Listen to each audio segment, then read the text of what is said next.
It's me, Pup. How are you doing? I, for one, am feeling mystery emotion today, as the highly anticipated, by me, TV show Spider-Noir is officially here, and I watched all 8 episodes over the course of 2 days, because fully binging something isn't always the most flattering way to watch it, but I did want to get this out in a timely manner. I'm not gonna lie, I think I would have preferred had they dropped it episode by episode, week by week.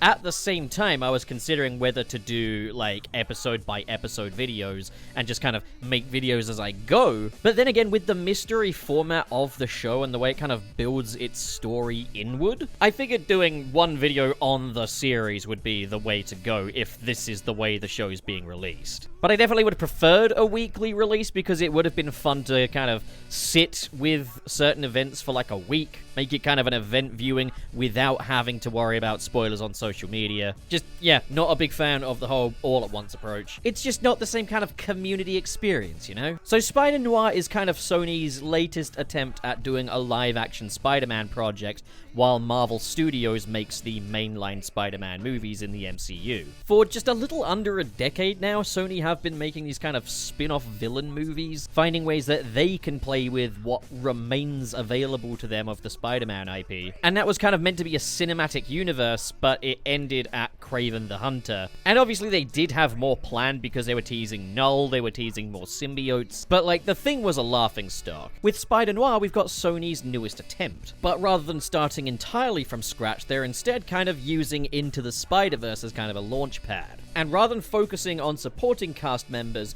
while teasing Spider-Man, we are just starting out with another Spider-Man. And with that alone, they are just already on better footing. We're not building up to a hypothetical potential story, we are just there in the moment. This is a perfectly standalone piece that is not reliant on any other piece of media or even a sequel to justify its own existence. If Venom, Morbius, and Madam Web were kind of marketed as, hey, I'm with Spider-Man, this show is like, hey, I'm Spider-Man, you know? And in the question of, like, how do we justify a sequel or a follow-up or building upon this, the answer is simply because this was good, I'd like to see more of it. This all sounds simple, but just coming off the back of Sony's previous attempts at live-action Spider-Man, and in the age of connected universes, it almost feels so alien to have something that stands this well on its own 2 feet. If you couldn't tell, I like this show a lot. I've been a believer in this one since the first teaser, and was it exactly everything I expected to be?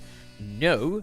Not in terms of its overall content, there were a lot of surprises there, but in terms of the quality of the production, I'd say my hopes were fulfilled and my expectations were exceeded.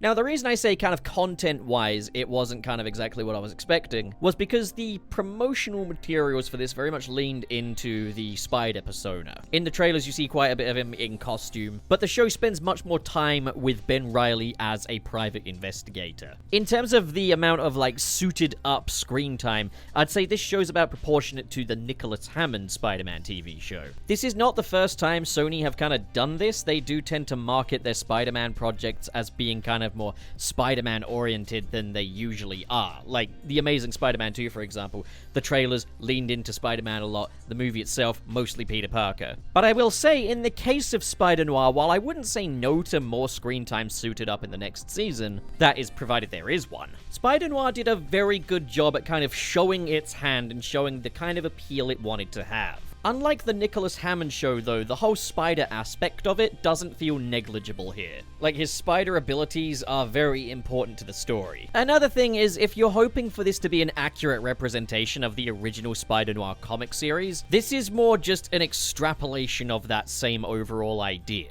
This is a reinvention of Spider-Noir built atop the Into the Spider-Verse version. I think they took advantage of the fact that there isn't a lot of source material when it comes to Spider-Noir, so they just kind of took the opportunity to really expand upon every different aspect and double down on stylization. Whether that works or whether that ruins the original is going to be up to you. I don't really know very much about the original version of Spider-Noir, to be honest. My only real experience with Spider-Noir prior to this is obviously Into the Spider-Verse and Spider-Man Shattered Dimensions. And there's obviously a lot of different loopholes that they've had to kind of navigate around in order to get this show out there. They can't call him Spider-Man or Spider-Man Noir, so they've had to come up with a new identity for him. They couldn't call him Peter Parker. Spider-Noir had that kind of dilemma of how do you make a Spider-Man project when you can't really do Spider-Man himself? And I think the showrunner Oren Uziel has come up with a great answer here.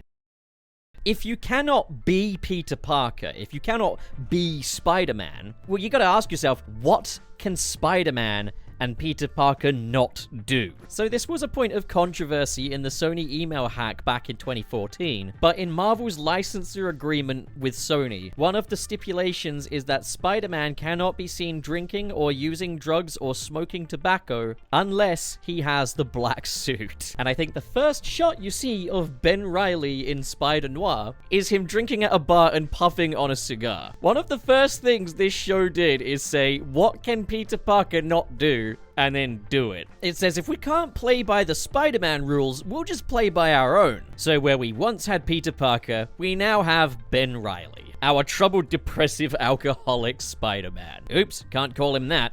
He's called the Spider. And you know what? All of these changes to the source material actually work really well. If you can't use Peter Parker, calling the character Ben Reilly is just very smart. That's the alternative. And I do think, yeah, Spider-Noir did deserve his own name, his own alter ego. At the same time, does it trivialize the OG Ben Reilly a little bit? Maybe. Maybe someday we'll see, like, the Scarlet Spider, and he'll also be Ben Reilly, and he'll be surprised at the sight of Ben Reilly from Spider-Noir. I'm already building up a Spider-Verse event in my head. This is completely not necessary. No, really, this is beside the point, because this is so far from the appeal of what the actual show here is. But there are also so many ways that Sony could just double down on this concept. Genre-specific TV shows about different Spider-Men. And women. Non-binary Spider people? Who knows? And you know what? These don't even need to cross over. The crossover's already kind of there with the Spider-Verse movies. We can just continue to build off of that. But the potential is absolutely there, and I really hope that Sony will double down on this. The genre and how it reinvents the character is the central appeal of Spider-Noir. And it does a really wonderful job at kind of feeling like a rabbit hole. This story has a lot to dig around and engage with, and it really takes advantage of being a mystery story. On the surface, it's a story about Ben Reilly, formerly the Spider, now retired after the death of his beloved fiancée, Ruby. She's the one that dropped the "with great power comes great responsibility" mantra, and she died while he was out getting plastered. So he's done with being the Spider. With the Spider gone, the Spider's arch nemesis, organized crime boss Silvermane, has been absolutely thriving until someone hired one of his own men to burn his mansion down with him in it in an attempt on his life. So he hires Ben Reilly to get to the bottom of it. This leads Ben Reilly down a rabbit hole of man-made horrors beyond comprehension that tie back to his origins as a World War I soldier. It's a captivating mystery that really builds upon ideas from the Spider-Man story. Across the entirety of the season, there is a core theme of selfless desperation. How far people are willing to go and how willing they are to harm others in the pursuit of helping the ones they love, or in the Spider's case, how willing they are to hurt themselves in the pursuit of helping others. And yet Ben Reilly denies any righteousness in his cause. Ben Reilly is kind of lost in his morality, incredibly unself-aware. He seems to want people to think that he does it for the thrills, but he has kind of this support network of friends who kind of keep him grounded, and they're kind of much more aware of who he really is deep down. You've got Robbie Robertson, his journalist friend, who knows that he is the Spider. He's cool, he's charismatic, he's a man of great integrity, and he really is willing to step up into the danger in order to help. The same goes for Ben's secretary, Janet, who is incredibly feisty, she's very sassy and sarcastic, and again, she keeps Ben in line. As for Ben himself, and his performance from Nicolas Cage, it can best be described as incredibly chaotic. Robbie, no. Let go of my hand. Me and the Spider have teamed up! Not a team. Ben Reilly is incredibly eccentric. Oh no, are we still fighting? There are some real comedy moments when he's drunk. His wit is a lot more dry than Spider-Man's wit is usually portrayed. This doesn't have to be a fight. It's gonna be. Okay? Not the response I was looking for. But he's also got these like different personas that he takes on when he's like incognito, and he's so committed to the bit, he puts on different accents. Hiya, I'm Pete with maintenance. Sorry about the leak.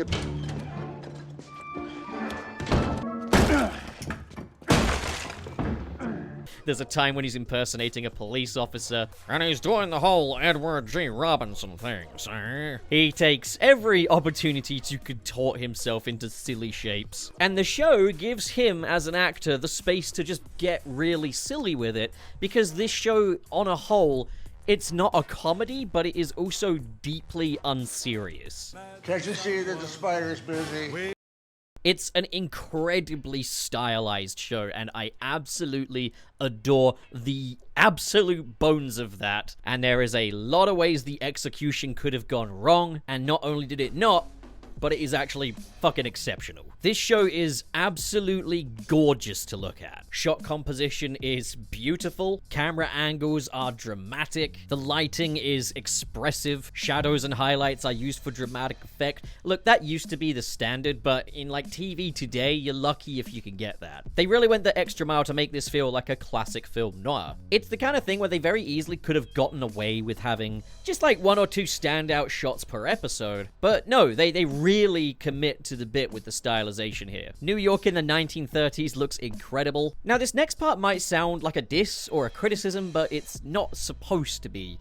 This whole production, from top to bottom, feels like it is filmed in studio backlots. It doesn't feel like real locations, it feels very stylized. This is actually kind of a staple of classic noir films. They would often be shot on studio backlots and sound stages because this allowed the directors to have much more control over things like the lighting and shadows. Those same principles have been carried forward here, and the folks behind the production of this one did not miss a beat. Now, for first viewing, I did watch the show entirely in the black and white. That feels like the complete way to experience it. And I'm pretty sure that's the way the show was intended to be. The color version was allegedly suggested by Nicolas Cage as a means to secure a younger audience for it as well. If it were up to me, I'd have the option for watch it in color, but if you clicked it, like a Mel Blanc Looney Tunes character jumps out of the screen and goes, "No, damn it, you're gonna watch it in black and white or you're not gonna watch it at all!" Films need to learn to take charge of their audience. But at the same time, you wanted to make money, so, like, if this is the only way to get a black and white Spider-Man, keep a color option available, then fine. But I mean, for what it's worth, the color version still looks really good. Like, this is still